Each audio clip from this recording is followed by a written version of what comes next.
Hoje, eu tenho talvez uma missão muito difícil. Muito difícil. Primeiro, pelo tempo que eu tenho para pregar aqui, sem extrapolar o seu almoço. Né? São 11h50, são 10h51. Estão dizendo que eu tenho 10 minutos para pregar aqui, porque nós temos ceia ainda. Você pode ver que a mesa da ceia está posta, né? Uma outra coisa que talvez eu deveria ter terceirizado este sermão hoje. Deveria ter, terceirizado o sermão, porque o tema é difícil, o tema é sensível. Como vocês sabem, nós estamos estudando Efésios, unindo todas as coisas. Mas talvez eu deveria mudar o tema neste momento da nossa série. Porque eu deveria colocar, colocando todas as coisas em ordem. Deveria ser mudado agora o tema da nossa série. Por quê? Veja, se você tem acompanhado comigo, nós chegamos em Efésios capítulo 5. Efésios capítulo 5. E nós dissecamos Efésios capítulo 5, podemos dizer assim, né? Nós fomos bem devagar estudando as perícopes do texto de Efésios capítulo 5, e quando nós começamos a estudar Efésios capítulo 5, nós falamos que nós precisamos, como discípulos de Cristo Jesus, andar em amor. Uma das características, uma das características não, mas a característica principal de um discípulo de Cristo Jesus é andar em amor. E você pode ver isso não somente no texto de Efésios, mas quando Paulo fala em Gálatas, quando Paulo trabalha Gálatas, ele vai falar o fruto no sentido, no singular, não o frutos, mas o fruto do Espírito é o amor. Porque se você riscar amor de Gálatas capítulo 5, você não tem nenhuma das outras manifestações do fruto do Espírito. Então, uma das características principais do discípulo é andar em amor. Tanto que o Senhor Jesus fala que nós seremos reconhecidos como discípulos dele se nós amamos uns aos outros. Perceba. O nosso amor, como comunidade, dá testemunho de que nós somos transformados pelo Evangelho. Depois nós trabalhamos a seguinte tese. Nós falamos sobre andar na luz. E ao andarmos na luz, nós confrontamos os falsos deuses da cultura e dissipamos a cultura obscura com a verdade. Ao andarmos na luz, como discípulos de Cristo Jesus, a nossa vida se torna um testemunho contra os falsos deuses da cultura que nos cercam. E consequência dessa confrontação com os falsos deuses é que nós dissipamos as trevas. Nós colocamos a verdade, nós imperamos com a verdade. Porque diferente do que a nossa cultura fala sobre a relatividade de todas as coisas, a Bíblia fala que a verdade ela é expressa em uma pessoa. A verdade não é um conceito nas Sagradas Escrituras. A verdade é uma pessoa, e é Cristo Jesus. Ainda, nós trabalhamos em ande em sabedoria. O discípulo busca viver uma vida singular, que inspire e encoraje outros, mostrando o poder transformador do Evangelho através das suas ações corajosas. Sem hesitação, ele impacta a vida com a revolução do Evangelho. Diante disso, nós percebemos o quê? Que essas 3 características levam você a crescer em maturidade como discípulo. Se você andar em amor, se você andar na luz do Evangelho, se você andar em sabedoria, você se torna uma pessoa madura. Perceba, Paulo está falando isso a uma comunidade. Paulo está convidando esses discípulos de Efésios, na cidade de Éfeso, a fazer o quê? A crescer. A crescer. Crescer significa você sair da sua zona de conforto. Toda vez que nós crescemos, ou como instituição, ou como pessoas, nós estamos saindo da nossa zona de conforto. E todo movimento para o crescimento gera dor. Gera dor. Não tem como. Gera desconforto, gera dor. Uma família cresce, eu sei disso, tenho 3 filhos. Quando uma família cresce, desconforto total. Porque aquilo que estava todo ajeitado, tudo certo, né? Não está tão certo assim. Por exemplo, quando eu e a Kathleen vivíamos só nós dois no paraíso, tchucu-tchucu, nós achávamos o quê? A casa sempre estava arrumada. Chegava alguém lá, né? Estava tudo bonitinho. Hoje a casa é um forfé. Ontem nós recebemos um grupo de casais da nossa comunidade com um tempo de discipulado e a Kathleen tinha acabado, assim, eu e a Kathleen arrumando as coisas. Nós tínhamos acabado de arrumar a passar pano, arrumar as coisas. De repente, os meninos que estavam brincando no quintal entram com o pé o quê? Sujo. E passam pelo meio da sala. Sobem o carpete. Aquilo que estava certo, agora está um caos. A Kathleen ficou louca da vida. E eu, em um momento de sabedoria, que são poucos, eu falei, Kathleen, nós temos 3 filhos. Casa arrumada com 3 filhos não existe. Não existe. Fique tranquila.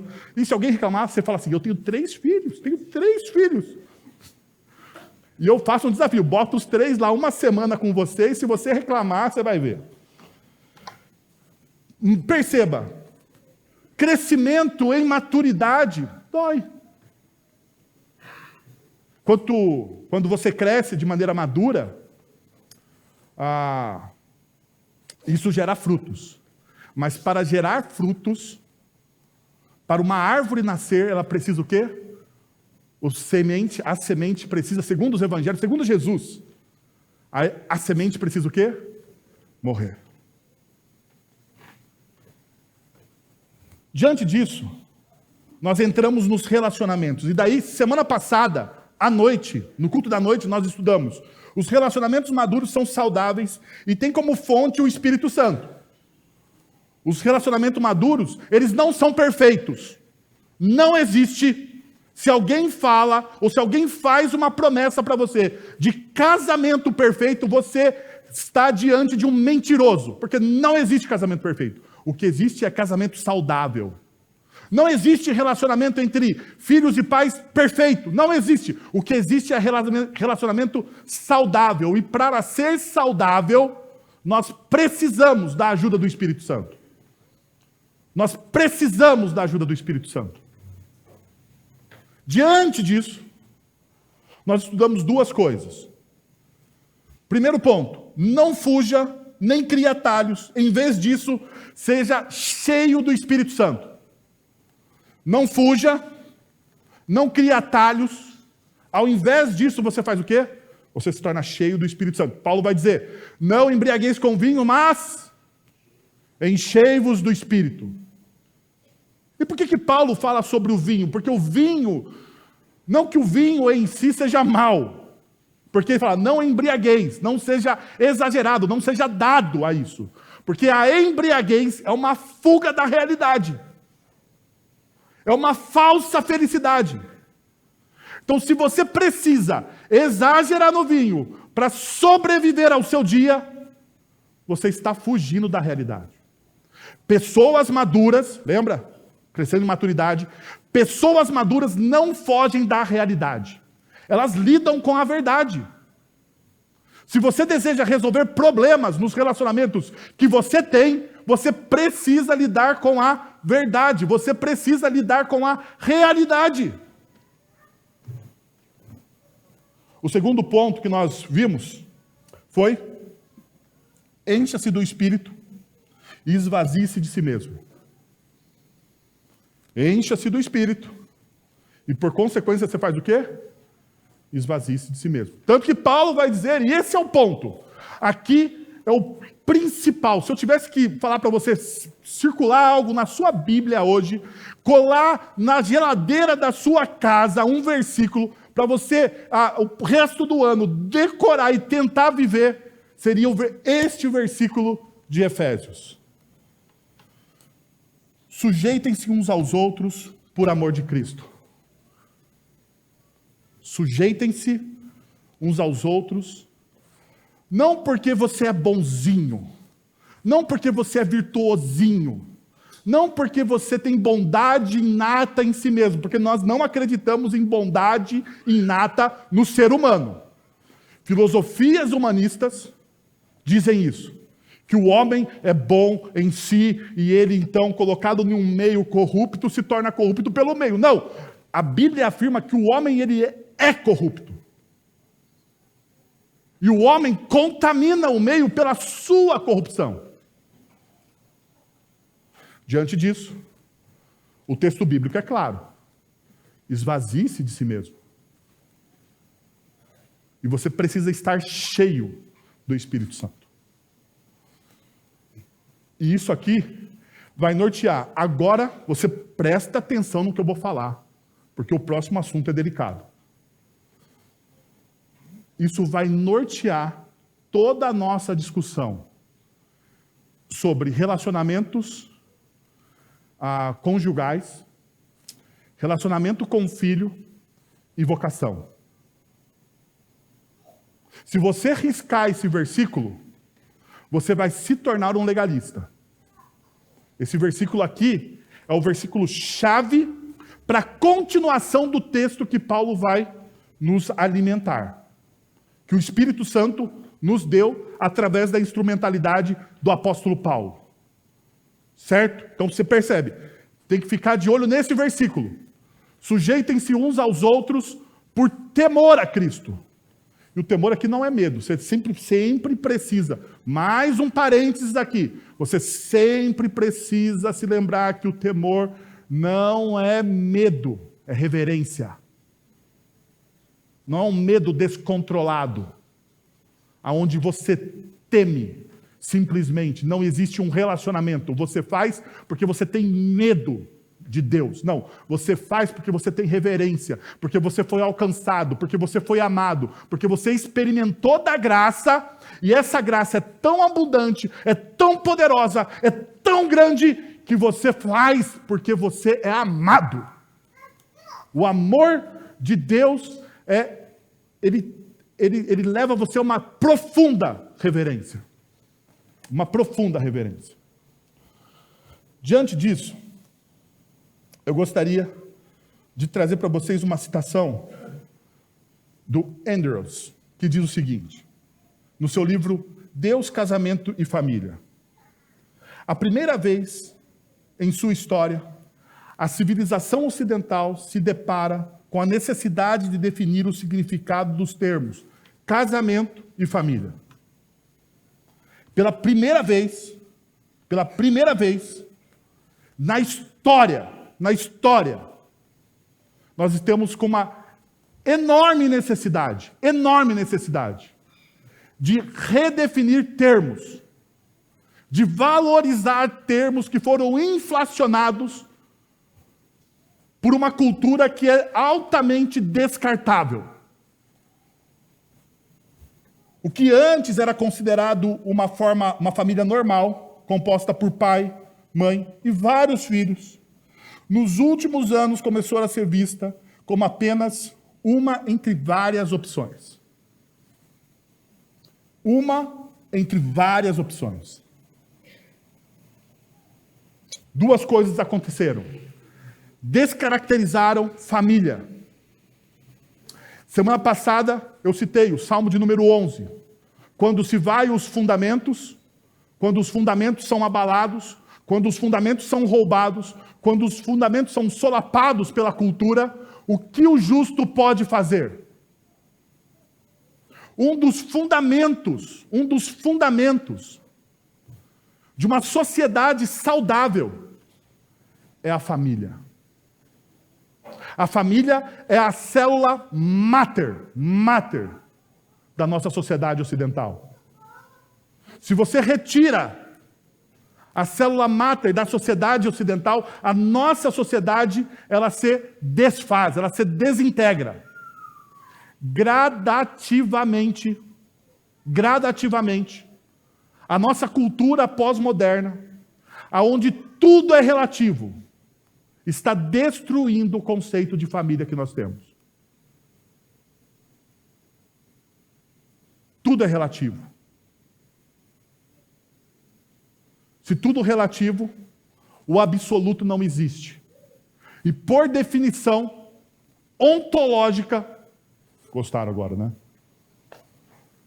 Deus, Ele é absoluto. Percebo que a cultura pós-moderna, secular faz. Ela começa a minar, a destruir os pequenos pilares que sustentam a nossa sociedade. Uma hora ela vai destruir o quê? Os grandes pilares. Para logo não termos mais nada. Nós vamos depender da nossa própria capacidade. O John Stott, então, nos dá uma definição no seu livro sobre relacionamentos, que é a seguinte: o casamento é uma aliança heterossexual exclusiva entre um homem e uma mulher, ordenado e selado por Deus, precedido pela separação dos pais, consumado na união sexual, resultando em uma parceria permanente de apoio mútuo e normalmente coroado com o dom dos filhos. E aqui entra o que eu falei para você, que o assunto é delicado. Porque você vai olhar para essa, talvez você olhe para essa definição do John Stott, se arrepie todo e diz: mas eu não creio nisso, não. Tem algo de errado com essa. Essa definição é muito quadrada, é muito antiquada, é muito conservadora. No entanto, eu quero alertar você. A Bíblia, ela não negocia princípios e valores. A Bíblia, ela não altera princípios e valores. E eu vou dar mais uma cutucada em você. Na teologia, na nossa teologia, que é muito mais humanista do que bíblica às vezes, na valorização do ser humano e dos nossos sentimentos, porque a nossa teologia ultimamente anda muito sentimentalzinha. Sentimentalzinha. Deus se importa com você. Não tenho dúvida disso, até porque Jesus morreu por você. Mas Deus se importa com você na medida exata que você precisa. Deus te dá um amor abundante na medida exata que você precisa. Deus derrama graça sobre você na medida exata que o seu coração precisa. Nunca além. Sabe por que nós criamos... Agora eu vou entrar aqui... Isso aqui era para o próximo, daqui dois domingos, mas eu vou dizer para vocês já, só para você entender. Sabe por que nós criamos mal os nossos filhos? Porque nós damos mais do que eles precisam. Nós damos mais para os nossos filhos do que eles precisam. E daí eles se acham os reis da parada. E de vez em quando você tem que solapar o reinado do seu filho. Para ele fazer o quê? Voltar à realidade. Ô bonitão, você não é o rei dessa casa. Como diz o meu pai, quem paga as contas é que manda. Você precisa entender qual é o seu lugar na cadeia alimentar. O seu lugar na cadeia alimentar não é tubarão. No momento você é apenas um peixinho dourado. Mas os nossos filhos, por nós darmos mais do que eles precisam, eles se acham tubarão antes da hora. Antes da hora. Mas Deus educa os seus filhos, que somos nós, da maneira exata, porque Deus dá aquilo que você precisa na medida certa. Nunca além, nunca quem, mas daquilo que você precisa. Deus dá de maneira abundante, não do jeito que você gostaria, mas daquilo que você precisa.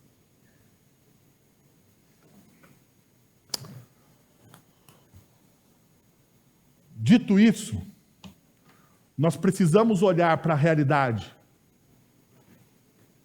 do casamento não a partir dos nossos achismos, do relacionamento não a partir daquilo que a gente compreende como bíblico ou não. Mas nós precisamos olhar a partir daquilo que Deus diz. Então, se você ficou chocado com a definição do John Stott, talvez você fique chocado mais ainda com o que eu vou falar hoje. Porque nós vamos falar hoje sobre isso. Submissão feminina não é chauvinismo, mas sim uma perspectiva criacionista. Submissão feminina não é chauvinismo, não é preconceito, não é diminuir a mulher, pelo contrário, se você lê as Sagradas Escrituras, de ponta a ponta, você vai ver uma exaltação da mulher em toda a história bíblica. Você vai ter mulheres que foram personagens importantes na manutenção do povo de Deus e da história de Deus. No entanto, na economia divina, na economia dos relacionamentos, naquilo que Deus criou, naquilo que Deus ordenou, cada pessoa tem o seu papel. Cada pessoa tem o seu papel. E lembre-se, eu estou falando de uma perspectiva bíblica, aonde Cristo Jesus é o padrão que deve ser seguido. Submetam-se uns aos outros no temor do Senhor. O ponto de partida de Paulo está aqui. Abra sua Bíblia em em Efésios capítulo 5, a partir do verso de número 22. Mulheres, sujeite-se cada uma ao seu marido como ao Senhor. Pois o marido é o cabeça da mulher, como também Cristo é o cabeça da igreja, que é o corpo, do qual ele é o Salvador. Assim como a igreja está sujeita a Cristo, também as mulheres estejam em tudo sujeitas aos seus maridos. Versículos 33, parte B, diz o seguinte: a mulher trate o marido com todo o respeito.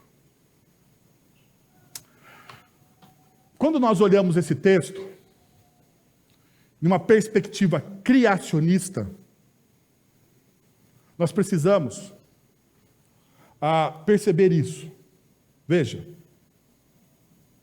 quando se trata de casamento, e especialmente de liderança, tanto no lar e em qualquer outra esfera, é importante lembrar que isso está profundamente enraizado na criação. E Paulo, quando ele está falando de primazia da liderança masculina, se você estivesse numa corrente filosófica pós-moderna, no patriarcado, meu amor, quando Paulo está falando sobre isso, Paulo está olhando para onde?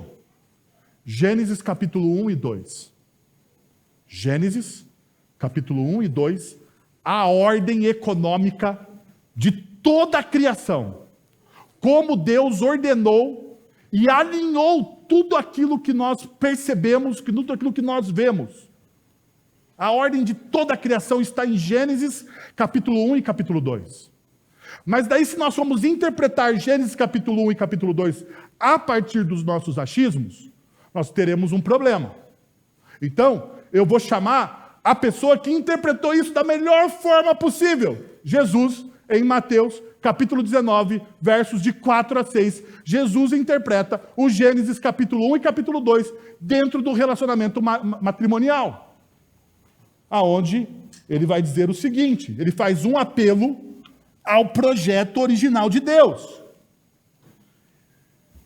Ele respondeu, Jesus, vocês não leram que no princípio o Criador os fez homem e mulher e disse, por essa razão o homem deixará pai e mãe e se unirá à sua mulher e os dois se tornarão uma só carne? Assim, eles já não são dois, mas sim uma só carne. Portanto, o que Deus uniu, ninguém separe. Os fariseus chegam para Jesus com uma perguntinha marota. Jesus então começa a responder a respeito dos relacionamentos matrimoniais. Depois que Jesus dá uma resposta, eles vêm com outra perguntinha marota.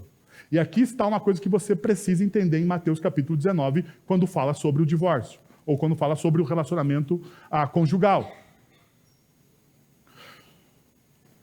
Os fariseus chegam então, mas Jesus, mas espera aí, Jesus, o Moisés, você lembra Jesus do Moisés?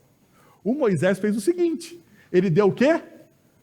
Carta de divórcio. Por que Moisés então expediu carta de divórcio? Daí Jesus, olhando para os fariseus, porque perceba, os fariseus estão criando uma falácia. E qual é a falácia? A falácia é: o relacionamento precisa ser do meu jeito, da forma que me convém. O que eles faziam naquele tempo? O judeu casava-se e entendia biblicamente que Deus uniu o homem e a mulher. Eles entendiam biblicamente da fidelidade do homem e da mulher. No entanto, com o passar dos anos, quando a mulher não satisfazia mais o homem, o judeu arrumava uma desculpa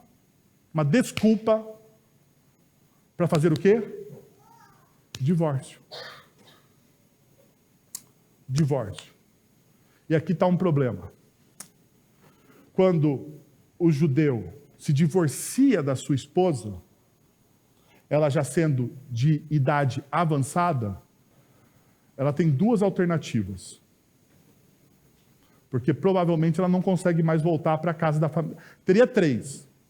Voltar para a casa da família, se os pais ou tivessem parentes vivos, e se os parentes aceitassem, porque voltar para a casa da família divorciada, no mundo judeu, era uma tremenda vergonha. Ponto 1. Mulheres, naquela perspectiva, não poderiam mais fazer o quê? Trabalhar. Se tornariam, então, segunda perspectiva, pedintes, mendicância. Terceira, prostituição. Isso aconteceria. Daí Jesus, olhando para os fariseus, diz o seguinte: o problema é que Moisés deu carta de divórcio, não porque esse era o plano original de Deus, porque esse não é o plano original de Deus. Moisés deu carta de divórcio por causa do quê? Por causa do quê? Da dureza do seu coração. A dureza do seu coração, a falta de perdão, a falta de arrependimento, a falta de amor, a falta de compreensão, a falta de aceitação, a falta de acolhimento. E eu poderia aqui externar uma lista tremenda para vocês. Levam vocês ao divórcio. Sendo assim, Jesus está dizendo, não é o plano original. Presta atenção em um fato do texto de Mateus capítulo 19. Ao Jesus explicar isso, os discípulos ficam abismados. Eles ficam perplexos. E o que os discípulos dizem? O que o texto diz? Os discípulos ficam perplexos. E eles chegam a uma conclusão que muitas vezes a gente não entende. Os discípulos, alguns deles já casados, dizem o seguinte: olha, seria bom então que ninguém se casasse. É melhor o homem continuar sozinho. Se é assim, se é tão sério, perceba, se é tão sério o casamento como o Senhor está dizendo, Jesus, seria melhor a solteirice. Não é que está um texto aí? Abre aí, Mateus 19, lê o texto e você vai ver. Seria melhor a solteirice, porque o casamento, ele tem uma aliança Na perspectiva da igreja reformada, ele não é um dos sacramentos, mas isso não tira a sua importância. Então veja aqui. Jovenzinho que ainda não, que está aí caminhando para o casamento, que está escolhendo a pessoa, que já escolheu, e você que está aí, e você que ainda está no limbo, não sabe para onde vai nem para onde fica. Deixa eu te dar um conselho. Um conselho. Converse com a pessoa com que você está se relacionando, se ela tem a mesma cosmovisão que você tem. Se ela tem os mesmos princípios. Não é porque a pessoa é legal. Porque pessoa legal, gente, o mundo está cheio de gente legal. O mundo tem muita gente legal. E eu vou dizer para vocês, existem pessoas mais legais do que esse cara que você está apaixonado aí, ou essa moça que você está apaixonado. Você precisa conversar seriamente com a pessoa com que você está se relacionando sobre o que ela crê. Quais são os princípios e valores delas. Sabe por quê? Porque aquilo que ela crê de maneira inata no coração dela, se não for uma obra do Espírito Santo, nunca irá mudar. Nunca irá mudar. E se a pessoa, desde já, não tem a mesma cosmovisão que você tem, ou seja, não crê nas mesmas coisas que você crê, daí, meu irmão e minha irmã, só um milagre de Jesus. Só um milagre de Jesus. Então cabe aqui o conselho de Paulo aos Coríntios. Não se ponha em julgo desigual. Não é sobre casamento, e eu sei, você, exegetinha de plantão, vai me dizer assim, mas pastor, não é sobre casamento esse texto. Eu sei, mas o conselho pode ser amplo. O conselho pode ser amplo. Não se ponha em julgo desigual. Porque aquilo que você crê será ofendido pela pessoa que você diz que você ama. Agora, mas deixa eu te dizer uma coisa, e quem é casado sabe disso. Se estiver mentindo, Deus está vendo. Deus está vendo. O amor no casamento muda. O amor no casamento muda. Não é o mesmo amor que você tem lá no namoro. Não é. Então você precisa estar atento a isso. Diante disso, e o meu tempo já passou os 10 minutos, presbítero Paulo. Deixa eu ver como é que eu tenho aqui. Bom, vamos lá. Eu já vi que eu vou terminar esse sermão à noite. Então, se você quiser ouvir o final do sermão, você vai ter que vir à noite, tá bom? Já vou avisando. E eu vou terminar essa parte aqui. Perceba, Jesus destaca que Deus criou o casamento. Ele cita Gênesis capítulo 2, verso 24, para enfatizar que um homem deve se unir à sua esposa e que os dois se tornarão uma só carne. Jesus deixa bem claro que o casamento, veja isso aqui, o casamento não é definido pela nossa cultura, o casamento não é definido pelos movimentos sociais. O casamento, nesta perspectiva criacionista, na cosmovisão cristã, é definido por Deus. E Ele, Deus, é o autor e o projetista disso, da família. Portanto, quem tem o direito de definir o que é família, não somos nós. É o próprio Criador dela. É Deus. Outra coisa. Não podemos redefinir aquilo que somente Deus tem a prerrogativa de definir. O casamento é a união de uma só carne entre o homem e uma mulher. Entre um homem e uma mulher. Uma relação sincera, mútua, vitalícia. Essa é a ênfase que Jesus dá no versículo de número 6. Portanto, o que Deus uniu, o homem não deve separar. Somente Deus pode criar o casamento, somente Deus pode dissolvê-lo. Diante dessa realidade, diante dessa verdade, Aquilo que acontece na nossa cultura é uma violência contra a palavra de Deus.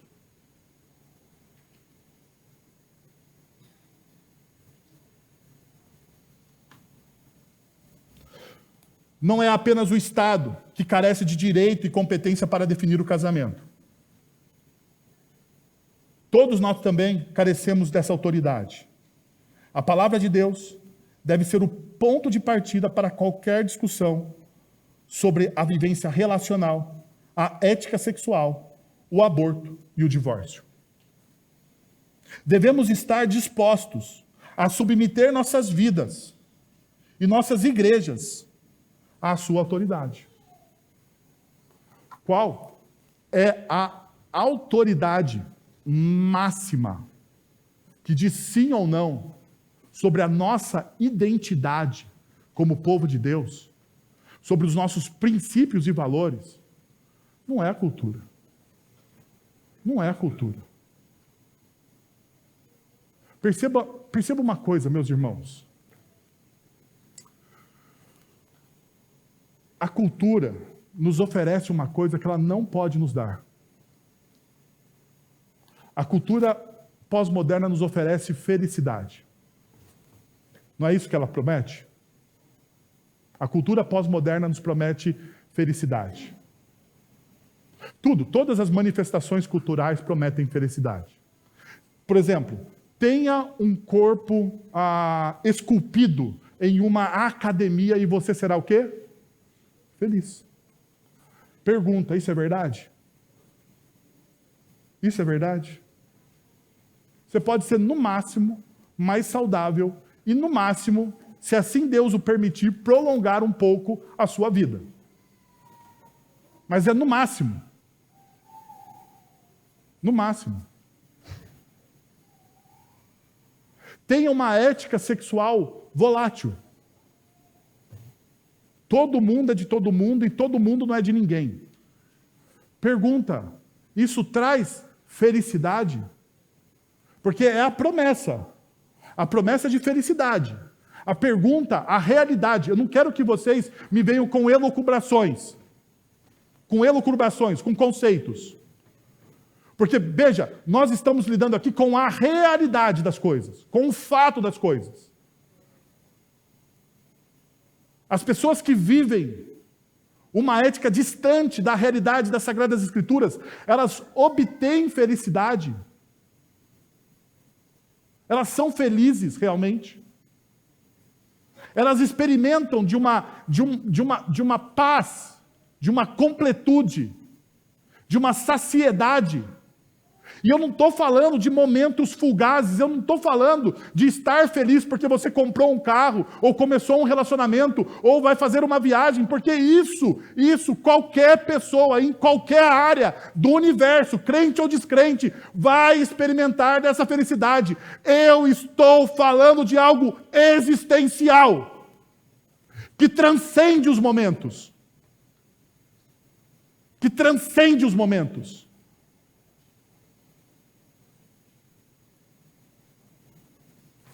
Deixa eu te lembrar uma coisa. Há poucos meses atrás, faleceu um dos maiores teólogos que a igreja norte-americana e talvez mundial teve sobre plantação de igreja, o reverendo Tim Keller, e pastor da igreja presbiteriana Redeemer em Nova York. Faleceu de um câncer no pâncreas, depois de uma luta voraz contra o câncer. Já nos últimos momentos da vida dele, ele diz o seguinte, isso é o testemunho do filho do Tim Keller. Depois de uma luta incansável contra o câncer, o meu pai me olhou, sorriu e disse, eu estou pronto para voltar para casa.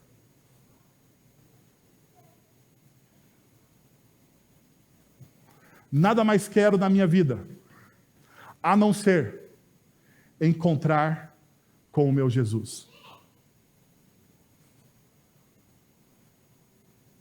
Apesar da dor, da morfina no corpo, dos cuidados paliativos que o câncer exige, você pode ver alguém em paz e feliz.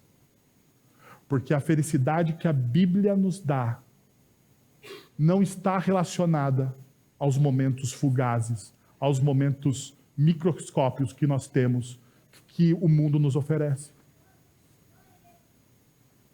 Por isso que, quando nós tratamos de relacionamento, a palavra de Deus deve ser o ponto de partida para qualquer discussão sobre a vivência relacional.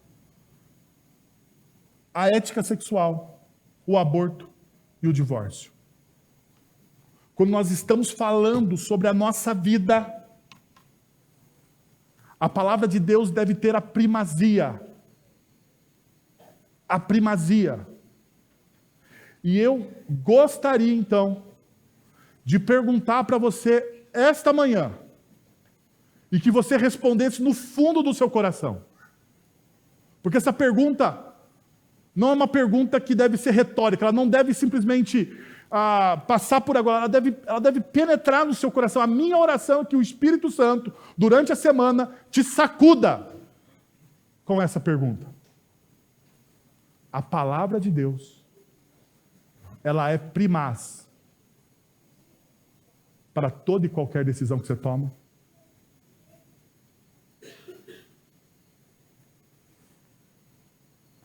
Porque se aquilo que você faz é baseado nos seus sentimentos, nas suas vontades e nas suas necessidades, deixa eu te dizer uma coisa.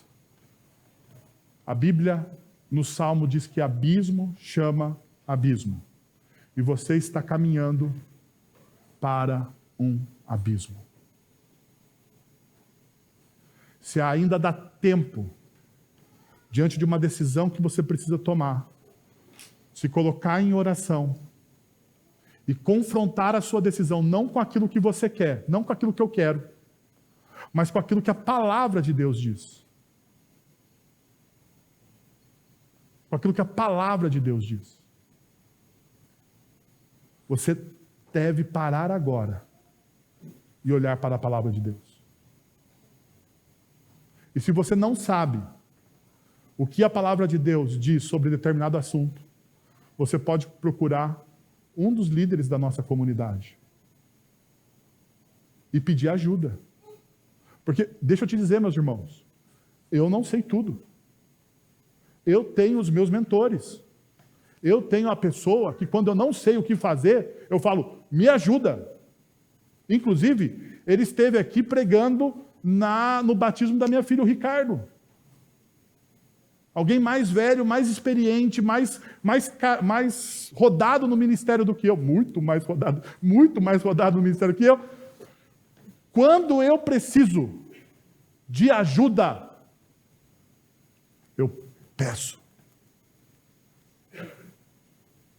Como eu disse, eu não ia acabar o sermão pela manhã, mas se você quiser continuar ouvindo sobre o que Paulo vai falar sobre submissão feminina mais adiante, estou convidando você ou para acompanhar nas redes sociais, mas se chegar aqui, está com a gente ao vivo, vai ser um tempo muito importante de adoração. Mas eu tenho uma pergunta para você. A decisão que você está tomando, perceba, a decisão que você está tomando, ela tem como ponto de partida a palavra de Deus para a vivência nos seus relacionamentos, para a sua ética sobre qualquer assunto, pode ser vocação, aborto, divórcio, qualquer coisa, a palavra de Deus é o ponto de partida? Porque se não for, pare agora, ore ao Senhor, peça sabedoria, peça ajuda. Quero convidar você a fechar os seus olhos, a abaixar a sua cabeça. Pai, nós estamos na Tua presença, Senhor, como Teu povo. E nós carecemos, nessa manhã, da sabedoria da Tua palavra, Senhor.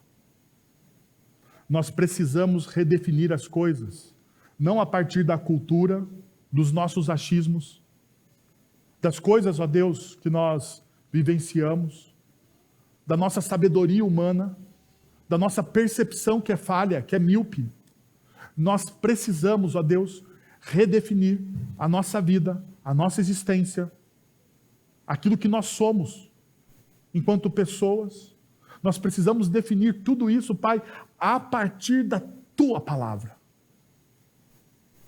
Assim como Jesus nos ensinou, ó Deus, que todas as respostas que Ele dava, que toda a vivência que Ele tinha como alicerce a Tua palavra. Senhor, nós precisamos da Tua sabedoria. Nós precisamos, ó Deus, do Teu Santo Espírito para termos relacionamentos maduros e saudáveis, para curar relacionamentos que estão quebrados, casamentos que estão em frangalhos, que sobrevivem por um fio de esperança. Nós precisamos, ó Deus, da ação poderosa do Teu Santo Espírito para perdoarmos pessoas, para acolhermos pessoas, para orarmos e amarmos as pessoas assim como Jesus nos amou. Senhor, nos ajuda, Pai. Nos ajuda, Deus, nas nossas falhas. Nos ajuda, Deus, nas nossas incoerências. Torna o nosso coração, Senhor, um coração coerente, sincronizado com a Tua vontade, expressa na Tua palavra, Senhor. Que esse pão, que o cálice, que a celebração da ceia traga cura aos nossos corações, restauração aos nossos corações, graça aos nossos corações, esperança, Senhor. É isso que nós te pedimos, em nome de Jesus. Amém.